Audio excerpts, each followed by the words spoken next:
Hello Aquarius, welcome to your reading. My name is Maria and this is a tarot intuitive story for you if you have Aquarius dominantly anywhere in your chart, if you're a cross watcher, or you could be here for another reason. Maybe the title or something else spoke to you. It could also be that you just, if you've resonated with some of my other readings, you might resonate with this one. I usually resonate with all of the readings once I resonate with a reader, so that could be the case for you as well.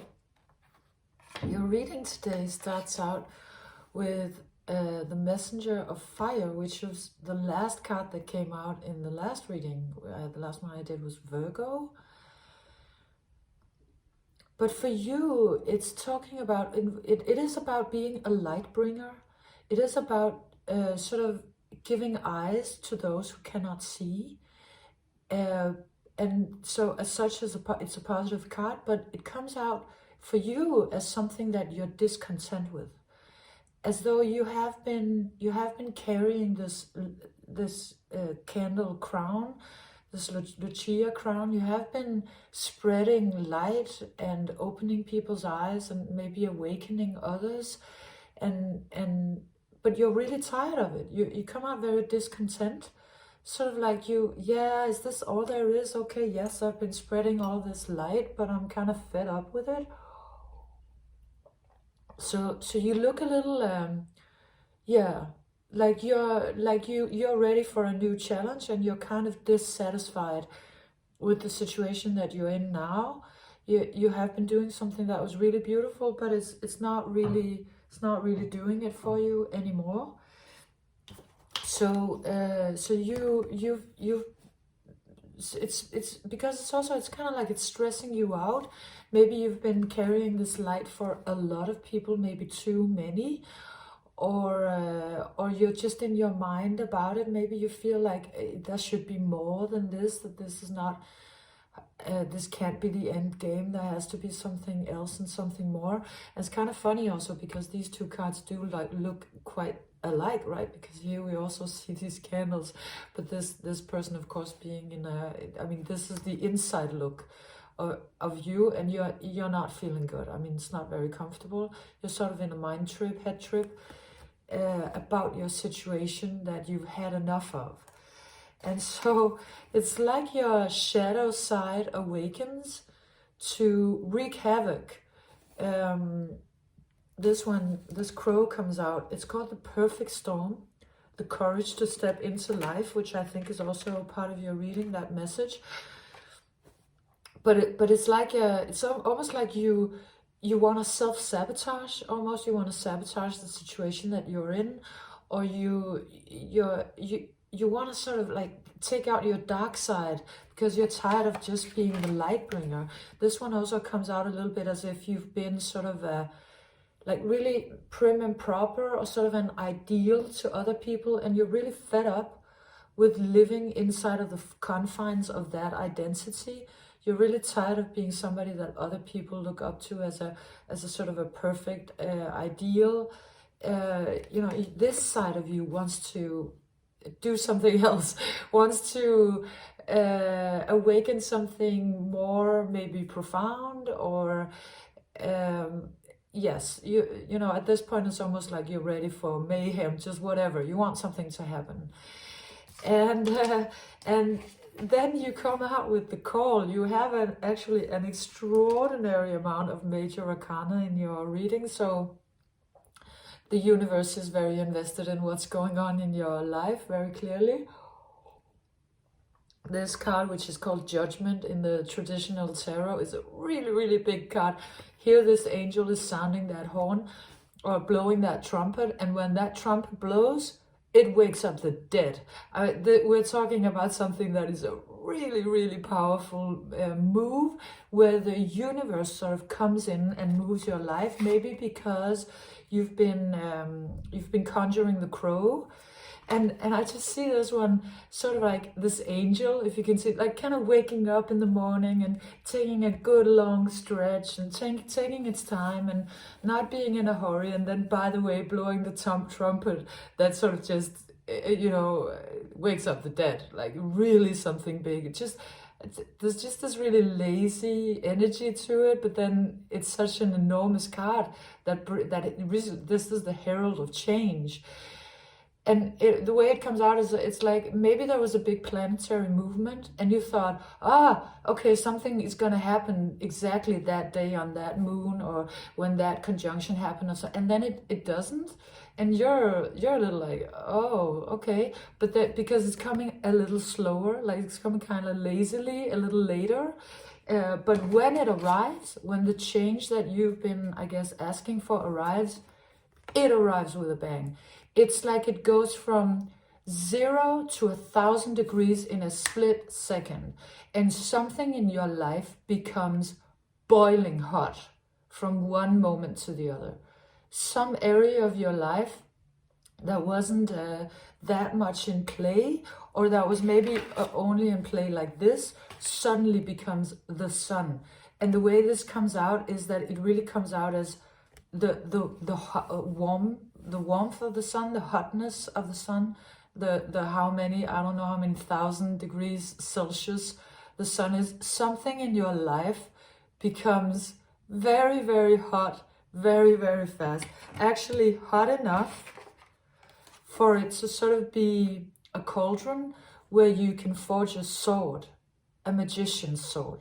So whatever this is, which looks like sort of a situation where, or sort of like a panic, or so, this is something that is so overpowering that you have to throw everything that you have in your hands and only deal with this incredible heat that suddenly came into your life. But that heat is then also going to be, excuse me, is going to be enough to forge the sword, like the magician's sword. And if you're into myths, then you'll know that the sword is the prize to beat all prizes. That is the prize to rule all prizes. Like that's the metaphor for power and glory and winning the kingdom. And it's a really, really, really important metaphor, a symbol. And I would imagine that this is actually exactly what it is that you want. You want this.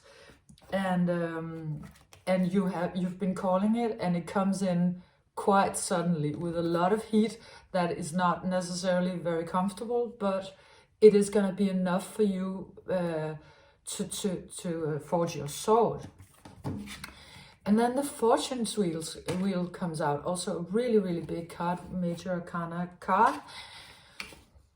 And it's this one talks about time collapsing. Because of this immense heat that was suddenly created in your life, it's like you get this peephole into sort of old lives, not necessarily into sort of the dawn of time, although in the middle here there is also a sun. But what I was noticing was this person that's sort of peeping out of that hole that looks like an old alchemist from, I don't know, the 1500s or 1200s or some, like, centuries ago, sitting sort of in a small laboratory trying to turn lead into gold. And then all of these lives coming as layers and layers and layers, where you're still working on that knowledge that some part of your soul has been working on for a really long time. That we're actually talking about a quest that is old like your soul. And so no wonder that, you sort of being in life and feeling like that part of your quest was not really activated, you would have been sort of discontent, right? Because something deeper was waiting there in your soul that you've been working on for lives and lives and lives. And what was standing out was this alchemist sort of that's peeping out here from way back when, and then sort of becoming, I don't know if you can see this. To me, this looks like E.T. This is just the head of E.T., sort of an extraterrestrial.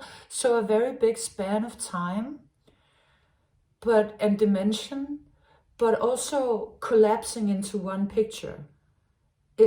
So I think maybe you're having an incredible aha moment, or a lot of things are happening in a very big shifty way that is sort of it's like these are shifting, like, you know, you see one, then the other, then one, then the other, and all of them, and you're realizing that they all have sort of the same message, that your soul has been on a quest for a really long time, and you've been maybe for a little while sort of out of that quest. You were doing something very beautiful and very purposeful, but it didn't have this amount of depth. It wasn't connected to this part of your soul.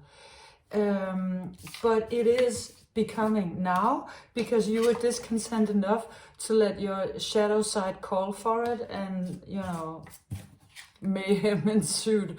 So you're having an enormous breakthrough. And this usually comes out, I'm always drawn to the fact that there's a heart here, sort of a white heart, so it's very sort of innocence, it's something very pure. But it's also as if your old life or your old identity is breaking into a trillion pieces, because this other thing that is so soulful, that you've been carrying in your soul for lifetimes, a quest that you've been on for a long time, wants to make an appearance in your life now. And it's not joking around. I mean, it's coming out with the breakthrough. So, I mean, once this whole process starts, it's just hold on to your hat, because it looks really, really powerful. And just even, I mean, we're talking about, just for the couple of first rows, that all of this came out. The breakthrough, the fortune's wheel, the sun, and the call. Clearly you're invested, and the universe is invested, and a big change has to happen in your life at this point. So you're experiencing a big breakthrough. It's not a breakdown, it is a breakthrough, but of course it looks like it's involving your life in a major way. And so you're being transformed into a new type of being, or you're being you have so many layers taken off of you, so many maybe even parts of your life and relationships and belongings, could be things like that. You know, you'll probably know what it is that's being shedded in this process, that you come out so fresh and clean, and so light, and having to then figure out, okay, what do I then do? Because while you were in this that you've been in for a while, you were carrying this crown, and you knew you had to carry this crown, and you had to sort of walk in front of others and show them the light. But here you're free of the burdens of the crown, but on the other hand, you're on your way to step into the forest, and the forest, you know, in a mythical sense, being something that can be difficult or dangerous, but it's also a place where you could meet like a big mentor, or you could, you know, solve a riddle, but going into the forest is of course quite the quest, and you're going very sort of lightly, very new and fresh, with maybe even only the things that belong to your heart and your soul, and leaving others and everything else behind, just for the time that you need to go into the forest. You need to do this because I think this is about you being a leader for others, or a great example, or an idol, but here, in order to get back into your real original soulful quest, you have to become very light and fresh and new, and do something on your own, to take sort of a part of this journey on your own, so that you can come back into your soul purpose. And so I see you walking into this forest. I see you sort of going on this quest, and taking on this new dimension, and then getting tired. So I see, here you are, and then you come to this apple, and you land on this apple. This is a temptation card that you would know as the devil card, maybe in another tarot deck. So I see you getting tired on that journey and wanting to rest, needing to rest maybe, because you are going through something major, and you maybe you just need a little bit of love, or being sort of held, or somewhere where you can feel safe. You might need a little bit of time in a place where you can feel safe. So I see you coming to something where you think, oh, this actually looks kind of nice. It could also be like a community, or it could be a person that offers themselves up as somebody who would like to give you some safety of some sort. So I see you kind of lying down here and to take a rest, but really this apple is kind of poisonous. It's not really where you're meant to be, but nevertheless, it is actually not a bad idea.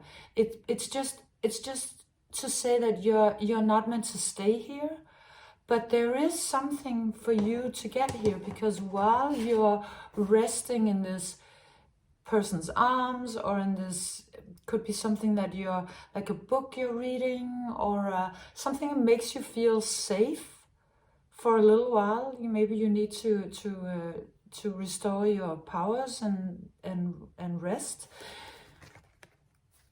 You are actually somehow experiencing a flowering. It's like your energy is building back up, and you start remembering who you actually are. You start remembering that you're from this, you're actually able to make a movement into something that your soul remembers, and sort of retrieve knowledge and wisdom and experience and fullness that you've been working on for lives and lives and lives, that maybe hasn't really been accessible in this life yet. But once this time collapse happens, and then you start sort of remembering, this is maybe you going into the forest in order to actually retrieve what it is that you already are, but that you've forgotten in this lifetime. And so you rest a little bit in some area, or with somebody, and you remember, you start remembering, oh, I'm this person. I actually have this sort of flowery energy about me. I'm actually much more light. I am light. You've been carrying light in this life, but now you're remembering, no, I am light. I don't need to go with these in my hair, and all the time being maybe afraid that they're gonna fall down and set my hair on fire, and go really slowly because the candles are dripping and everybody following me, and if there's a little bit of wind, then one candle goes out. Like, it's actually a hassle. But this is none of that. Like, this is just you being the light in yourself, your whole being lit up, and you're remembering that. And so the Crown Games comes out, and the Crown Games are there. This card comes out incredibly. This happened in one other reading, but not with the same love card. The Crown Games comes out with the love card, which is the lovers in the traditional deck. This one came out with the lovers in another reading, and it's the same message. The message is, it's talking about what Carl Jung talked about when he was referring to the shadow of love, which is that the opposite of love is the will to power. And this one comes out as right use of power, and here the love. So that these two are the shadows of each other, that the shadow of love is the will to power, and the shadow of power, the will to power, is love. And where there is love, there is no will to power. Where there is will to power, there is no love. These two are each other's opposite. They annul each other. And this that you've been doing, this flowering and this resting in a space that is not really completely a great place, maybe a little bit toxic, but that is somehow reminding of you of your light, that is making you realize, oh, there is some place where I am not completely aligned with love. I'm not aligned with love because there is some place where I have sort of this, or I've been having maybe this will to power, and maybe that was actually the thing that was weighing on me here. Or maybe people were all the time giving me all their power and saying, please show me the way, and it was kind of weighing on you. And so you're realizing that's the problem, and that's the ticket, is for me to understand how I use power and how I deal with it when others want to give me their power, and to make sure that the crown is on the heart. That the important part of how I do everything is the heart, is the love, so that I don't get anything confused with will to power or others giving me too much power or any of that. And once you realize that, once you realize it's all about the love, you become the creator. And suddenly you're able to harness this power that just came into your life and was like, yeah, you asked for me, here I am. And that kind of wreaked a lot of havoc. Now you're learning how to use it and to create with it. This is always, for me, the sort of the human sun card. This is when you can harness the power of the sun to manifest. And you're able to do that once you remember that love is something that is without power, without the will to power in any way, shape or form. Not even getting up in front of people as sort of an ideal. None of that. It's just resting in love. It's so peaceful. And then this comes into your hands. And it reminds me of that alchemist energy as well, because it's sort of like, this is when you turn the lead to gold. I mean, this is when you're actually able to do a thing that maybe you've been working towards for lifetimes. And it's gonna lead to an amazing rebirth for you, like what you were actually looking for, to have more of your soul and maybe also the love into your heart and into your life, and renewing you completely. This child that is emerging from first the sort of the dreary camel and then the rebellious lion, this is from Nietzsche, and then as the sort of the innocent, playful child, is actually what you've been longing for in a way. Like all of this alchemy that you've been doing through lives and lives and lives was actually trying to bring you back to something very original and free and childlike. And now, instead of carrying these kind of irritating candles on your head, trying to show the light and the way for others, you now have a flute. And the flute has a much longer range. It'll be heard much, much further. And you're really just playing it because you love it. Because it's just happiness. It's just playfulness. It's just joy. So it's not the same. You're not walking this path where you kind of all the time have to shine the light for others. You're just being the joy and the light. And then others will hear that flute and be, of course, mesmerized and want to follow it and see the whole thing. So you'll still, ironically, you'll still be sort of an ideal or an idol, like even more, but you'll be in lightness. You'll be in absolute authenticity and just the joy of it. And that's actually, the thing that's also going to really light people up through this process that you're going through. Yeah. So, ending your reading with you having a complete rebirth into, it could be your life as such, but it could also be sort of your purpose. And now having this flute that you can sort of joyfully go forward with. Yes. So this was your reading, Aqua. I hope you enjoyed it, and I hope you got something out of it. And if you did, please leave me a like, subscription, comment, and I hope to see you again soon. Bye, Aqua.